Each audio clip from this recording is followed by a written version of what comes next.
Marques, sejam bem-vindos mais uma vez ao meu canal e hoje o tema é estação de tratamento de água. Tópico de extrema importância, muito frequente em provas vestibulares, principalmente na prova do Enem.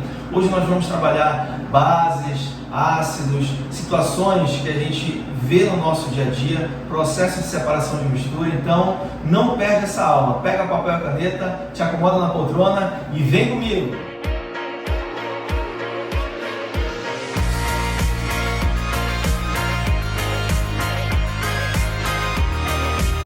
Vamos lá? Estação de tratamento de água? Bom, quando você vai montar uma estação de tratamento de água, é muito importante você fazer essa montagem próximo de um reservatório, que pode ser um rio, um lago, um manancial, para que você possa drenar essa água para a estação e assim fazer o tratamento adequado, para que essa água chegue na sua casa, né? Agora, quando essa água chega na tua casa, ela chega própria para o consumo, você pode beber essa água de forma direta? A gente vai ver hoje que não, devido a algumas situações, mas o tratamento sim é feito de forma adequada. Então olha lá, quando você monta essa estação, você vai montar próximo de um reservatório, pode ser um rio, um lago, um manancial, como a gente falou. O problema é que nesse reservatório você vai ter todo tipo de poluição que você possa imaginar naquela água. Você vai ter restos de árvores como galhos, folhas, você vai ter sacolas plásticas, você vai ter matéria orgânica sofrendo um processo de decomposição, latas, entre outros.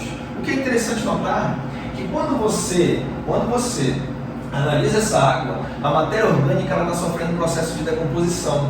E quando essa matéria orgânica sofre o processo de decomposição, ela diminui a quantidade de oxigênio, ela promove o consumo de gás oxigênio naquela água. E se você está diminuindo a quantidade de gás oxigênio, você já está trazendo um prejuízo ali para a fauna e para fora. Sendo que, à medida que a matéria orgânica sofre a decomposição, ela consome o oxigênio e, na mesma medida, ela promove a formação de um outro gás. Olha o gás que ela vai produzir, o gás CO2. Esse CO2, ele é conhecido como dióxido de carbono, a gente já estudou ele lá na nossa aula de reação de combustão. Esse cara que vem aqui, o gás carbônico, ele tem uma classificação, ele pertence à função óxido. Olha, foi a nossa última aula do canal. Ele pertence à função óxido. E para ser mais específico, ele é um óxido do tipo ácido. E aí eu vou lembrar para você o seguinte, um óxido ácido, toda vez que ele reage com a água, ele produz um ácido. No caso, o ácido que vai ser produzido, esse cara vem aqui, olha, o H2CO3, que é conhecido como ácido carbônico, ok? Ácido carbônico. Então percebe, quando a matéria orgânica começa a sofrer um processo de decomposição, ela reduz a quantidade de oxigênio dissolvido na água e aumenta a quantidade de CO2, de gás carbônico. À medida que esse óxido é produzido, já que ele é um óxido ácido, ele reage com a água e forma um ácido. Ele está acidificando aquela água mais do que o normal. Essa água, ela está entrando na estação de tratamento suja, fedorenta e ácida devido à produção do ácido carbônico que está sendo colocado bem aqui, certo? Anderson, como é que essa água entra na estação de tratamento de água? Essa água, ela vai entrar através de grandes tubos que são chamados de adutoras. Essas adutoras, elas puxam a água do teu reservatório, aqui. Só que a água vem com todo tipo de poluição que a gente acabou de falar. Essas adutoras, elas minimizam a quantidade de poluentes. Você tem uma espécie de filtro, bem aqui, grades, que apresentam orifícios extremamente pequenos, que impede, né, a folha, o galho, sacolas, latas, entre outros, de passar e chegar na estação de tratamento de água. Então só vai chegar mesmo aquilo que está dissolvido na água ou que tem um diâmetro extremamente pequeno capaz de passar pelo orifício. Essa água sendo drenada, ela vai deixando algumas impurezas, né? E ela é drenada chegando aqui com uma velocidade extremamente alta. Tanto que o nome desse primeiro tanque é tanque tranquilizador. Tranquilizador. Anderson, por que tanque tranquilizador? Pelo seguinte, quando essa água vem chegando, ela fica com um grau de agitação extremamente elevado, tá? Você não consegue fazer nada porque ela está chegando o movimento exagerado impede que você inicie um tratamento prévio bem aqui. Nesse caso, quando você chega na quantidade de água que você quer tratar, o que você faz? Você fecha a adutora, você fecha a comporta, tira a adutora e a água ela para de chegar. No momento que essa água para de chegar, ela vai se tranquilizar, daí o nome tanque tranquilizador. Nesse tanque tranquilizador, eu quero que você lembre o seguinte: a água está chegando aqui suja, a água está chegando aqui fedorenta, tá? Fedorenta, e a água está chegando aqui ácida. Esse vai ser o nosso ponto de partida para a gente tratar essa água: suja, fedorenta e ácida. Esse primeiro tanque, que é o tanque tranquilizador, vai receber o que nós chamamos de pré-alcalinização. A pré-alcalinização consiste em jogar uma substância com caráter básico para poder minimizar aquela água que está no nível de acidez acima do normal. Então, a substância que você vai adicionar bem aqui, olha, é o CaO. O CaO é conhecido como cal, e o CaO pertence também à função óxido que nós estudamos. Para ser mais específico, é um óxido do tipo básico. Quando você joga a cal, que é o óxido básico, o que ela faz? A cal reage com a água que está no tanque, e ao reagir com a água, ocorre uma reação. O óxido básico reage com a água e forma uma base. Olha a base que vai ser produzida, CaOH2. Essa base ela é chamada de cal hidratada, tá? Cal hidratada. Essa cal hidratada é uma base, e a base tem um objetivo, que é neutralizar o ácido presente naquela água. Você sabe que a água está entrando ácida devido à presença do ácido carbônico. Lembra da decomposição da matéria orgânica? Produziu CO2, reagiu com a água, acidificou o meio. Então eu jogo a cal para neutralizar o excesso de ácido presente na base. Vai ocorrer uma reação de neutralização. Vou colocar bem aqui, neutralização. Só que tem um detalhe: quando você joga essa cal bem aqui, você não joga a cal só pensando no ácido, você joga a cal pensando nas etapas futuras. Por quê? Essa cal que você vai jogar bem aqui para produzir a cal hidratada vai funcionar como reagente, que é o que nós chamamos de reagente em excesso. Lá no cálculo estequiométrico, o que é o reagente em excesso? É aquele reagente que uma parte reage e outra parte sobra, exatamente por ele estar em excesso. Então olha o que acontece: quando tu joga a cal e ela produz a cal hidratada, uma parte da cal hidratada reage com o ácido através de uma reação de neutralização, a outra parte que está em excesso sobra, e o que sobra é deslocado junto com a água para um próximo processo, para uma próxima etapa. Essa próxima etapa é a minha primeira etapa efetiva. Olha lá, a cal sobrou não porque eu joguei a quantidade errada, ela sobrou de propósito. Eu já estou pensando nas etapas futuras e você vai entender já já o porquê. A cal, parte neutralizou o ácido e uma parte sobrou para poder vir para a próxima etapa. A próxima etapa é a minha primeira etapa efetiva, chamada de floculação. Primeira etapa na estação de tratamento de água efetiva, chamada de floculação. Anderson, como é que funciona a floculação? A floculação consiste na adição de um sal. Esse sal, adição de sal. Esse sal que você vai adicionar é o AL2, conhecido como sulfato de alumínio. O sulfato de alumínio, ele é um agente coagulante, tá? Um agente coagulante. O que ele faz?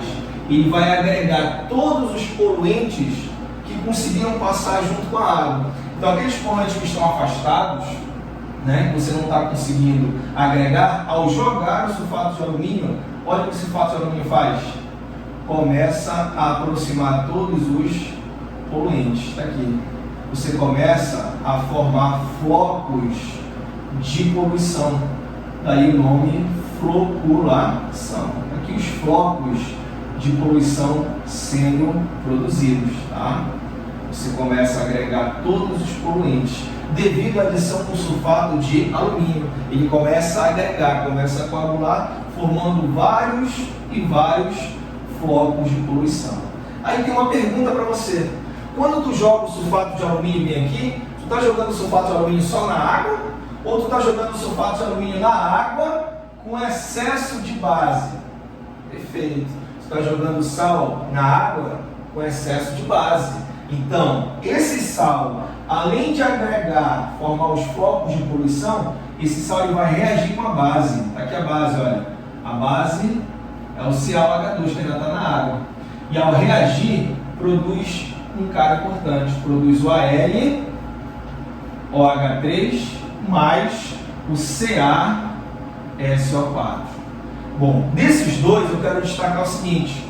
O AlOH3. O AlOH3 ele é conhecido como hidróxido de alumínio. E o hidróxido de alumínio é uma base que tem uma característica muito importante. Essa base é uma base insolúvel ou praticamente insolúvel em água. O que acontece? Quando você joga o sulfato de alumínio, além dele agregar, formando os flocos de poluição, ele produz uma base. Essa base que é produzida bem aqui, olha, vou representar aqui em cima. Essa base, que é o AlOH3, ela é insolúvel em água. Já que ela não se dissolve em água, o que acontece? Ela começa a descer. E à medida que ela vai descendo, ela vai arrastando todos os flocos de poluição para a parte de baixo.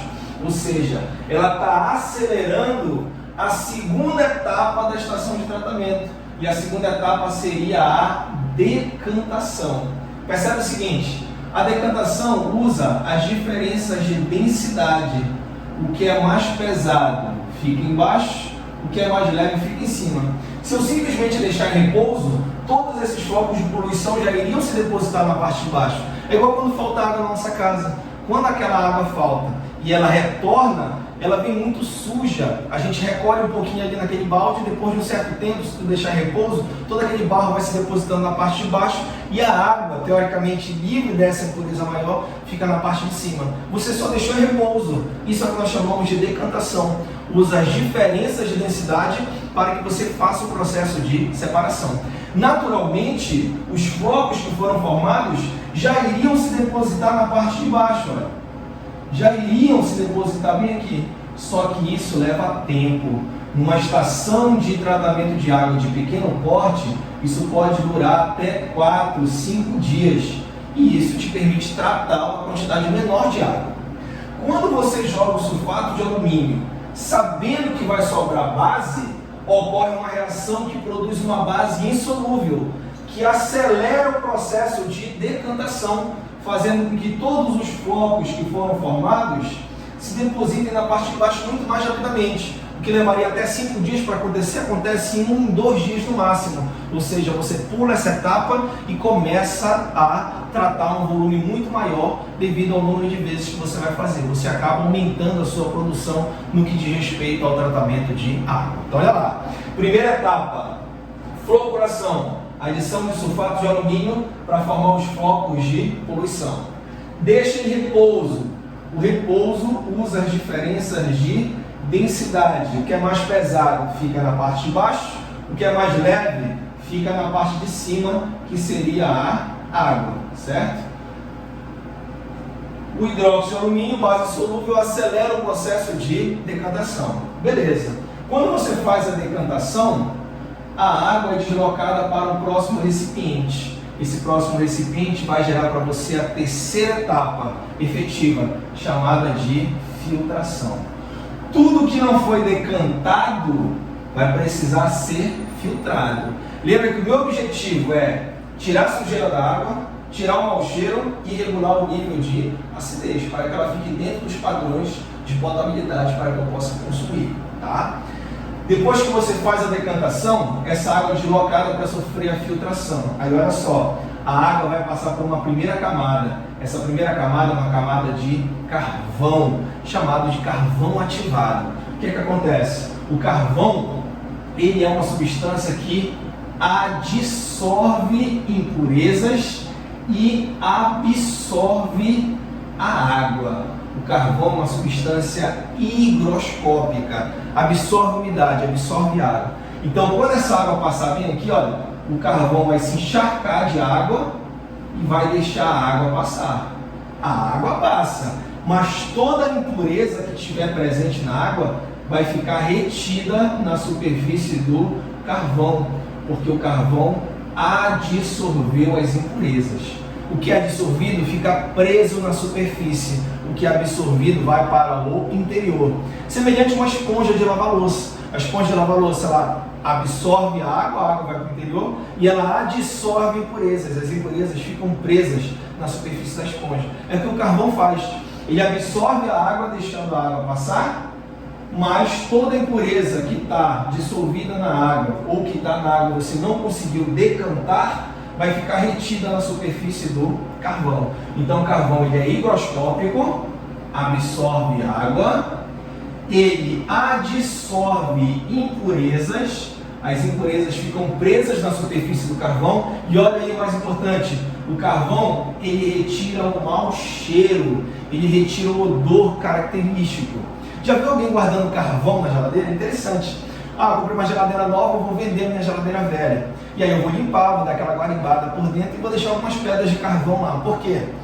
Ela fez refrigeração a vida dela toda, então tem água na forma de umidade ali. Quando você deixa as pedras de carvão, o carvão começa a absorver essa água na forma de umidade, impedindo a proliferação de fungos, de bactérias que possam ocasionar um mau cheiro. Então, dessa forma, você elimina aquele odor característico.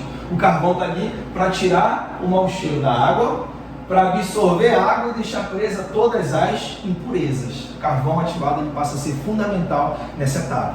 Quando você vai encher sua garrafinha naqueles filtros, né? Às vezes na academia, às vezes na própria escola, você vai ver que tem um selo lá dizendo que aquela água é duplamente filtrada com carvão ativado. Aquela água passa 2 vezes pelo filtro do carvão ativado, exatamente para eliminar essas impurezas e o possível mau cheiro que possa existir. Interessante, né?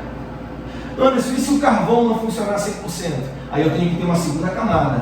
Essa segunda camada é uma camada de areia e cascalho, que é uma substância química, que vai fazer a mesma coisa. Vai deixar a água passar e, ao deixar a água passar, se tiver alguma impureza, essa impureza também fica retida. Por desencargo de consciência, a gente deixa uma última camada de resina, que mal consegue deixar a água passar, o que dirá a impureza. Então, de fato, na filtração, todas as impurezas elas ficam retidas. A água, bem aqui, a água passa livre de impurezas sólidas. Aí eu te pergunto, quando essa água sai do processo de filtração bem aqui, tu já pode consumir essa água? Não posso consumir porque ela só está livre de impureza sólida e livre do mau cheiro. Mas essa água, ela pode conter algum micro-organismo, tá? Pode conter algum micro-organismo que possa gerar doença. Vômito, diarreia, eu não posso consumir essa água porque ela pode conter esse micro-organismo. Então eu preciso eliminar os micro-organismos que possam existir naquela água, por mais que ela esteja livre de impurezas sólidas e livre do mau cheiro. E aí que entra a adição de alguns produtos, tá? Olha aí, como a água ainda tem algum micro-organismo, eu vou adicionar essa água numa primeira substância. A substância que eu vou adicionar bem aqui é o NaClO. Anderson, quem é o NaClO? O NaClO é o hipoclorito de sódio. O hipoclorito de sódio está presente na água sanitária, tá? E o hipoclorito de sódio ele faz um processo chamado de cloração. Olha a questão do Enem. Ele faz um processo de cloração, ou seja, ele mata germes e bactérias que possam existir naquela água. Então você vai jogar uma quantidade adequada de hipoclorito para a quantidade de água que você quer tratar e fazer com que aquela água fique livre desses micro-organismos. Caiu uma questão dessa no Enem, não sei se você lembra que falava que Belém do Pará, minha cidade, é uma cidade cercada por 39 ilhas, onde a população ribeirinha não tem acesso à água tratada e tudo mais. Então ele tinha que consumir a própria água do rio, que era suja, que era fedorenta, mas que poderia ocasionar doenças. E ele perguntava o que poderia evitar essas doenças. exatamente você fazer o processo de cloração, você matar germes e bactérias adicionando hipoclorito de sódio presente na água sanitária. Água sanitária, que também é uma das partes que a gente está utilizando nessa época de Covid-19 para poder matar o vírus, tá bom, galera? Então, o hipoclorito de sódio faz o processo de cloração matando germes e bactérias. É como se fosse um processo de oxirredução. A gente vai especificar isso mais para frente, tá bom? Bom, joga hipoclorito de sódio para matar os micro-organismos, beleza. Só que essa água passou por várias etapas e essas etapas alteraram o pH daquela água. Eu preciso fazer com que aquela água fique dentro dos padrões de potabilidade regidos por uma legislação. Então eu tenho que fazer com que aquele pH fique adequado para poder consumir. Para isso, eu vou adicionar uma segunda substância. A segunda substância que eu vou adicionar é novamente o CaO. Vou adicionar cal. Anderson, tu já não adicionou a cal no início? Sim, mas a cal foi um paliativo. Como ela alterou o pH da água e a água sofreu outras etapas, o pH ainda não ficou dentro da faixa que eu quero. E é importante que ele fique dentro da faixa que eu quero. Por isso, eu vou jogar cal para regular, olha aí, regular o pH de forma definitiva. Isso é importante. Eu já sei a quantidade de água que está no meu reservatório, então eu já sei a faixa de pH que eu quero que aquela água fique. Tem que ficar dentro dos padrões de potabilidade para eu poder consumir, porque a concentração dessa água tem uma influência muito grande dentro do meu organismo. É capaz de influenciar determinados mecanismos de defesa ou não do meu organismo. Então ela precisa estar dentro de uma faixa de pH adequada. Tudo bem? Matei germes e bactérias fazendo a cloração com hipoclorito de sódio, tá? Adicionei cal para poder regular de forma definitiva o pH e, por último, eu vou adicionar uma outra substância. Bem aqui eu vou adicionar o NaF. O NaF é o fluoreto de sódio. O fluoreto de sódio ele é adicionado para fazer um processo de fluoretação. A fluoretação ela tem um caráter de prevenção, tá? Mas Anderson, prevenção de quê? Prevenção da cárie dentária. Olha lá, na década de 50, o Brasil ele era conhecido como o país dos desdentados. Não tinha como pegar cada brasileiro e levar para fazer uma aplicação de flúor. Então, naquela época, eu estava vindo de uma política que dizia que o país tinha que crescer 50 anos em 5. Eu precisava fazer o meu país se desenvolver. Então, eu precisava de uma forma abrangente e democrática de fazer com que toda a população participasse dos programas e minimizasse esses índices que eram de extrema complicação para o país. Então, na época, alguém teve uma brilhante ideia, que foi adicionar o flúor na estação de tratamento de água. Porque quando esse flúor é adicionado na estação de tratamento de água, essa água vai chegar na minha casa. E quando essa água chega na minha casa e eu vou escovar os meus dentes, o flúor presente na água, somado com o flúor presente no creme dental, me dava a quantidade de flúor que eu precisava para minimizar a quantidade de cárie.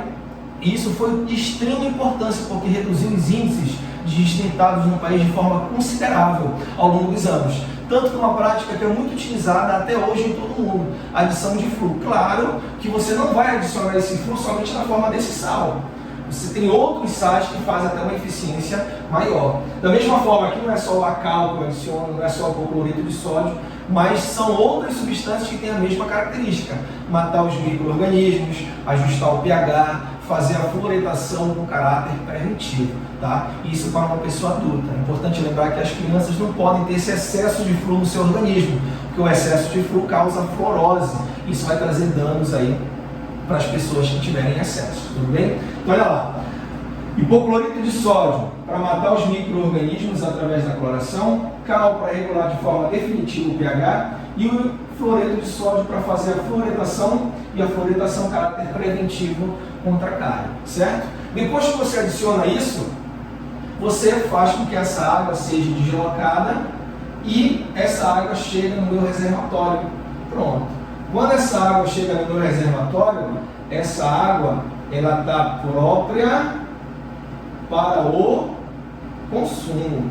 Eu posso chegar bem aqui com o meu copinho e tomar água direto da fonte que ela vai estar salfilé, como dizem, né? Ela vai estar excelente para eu poder consumir.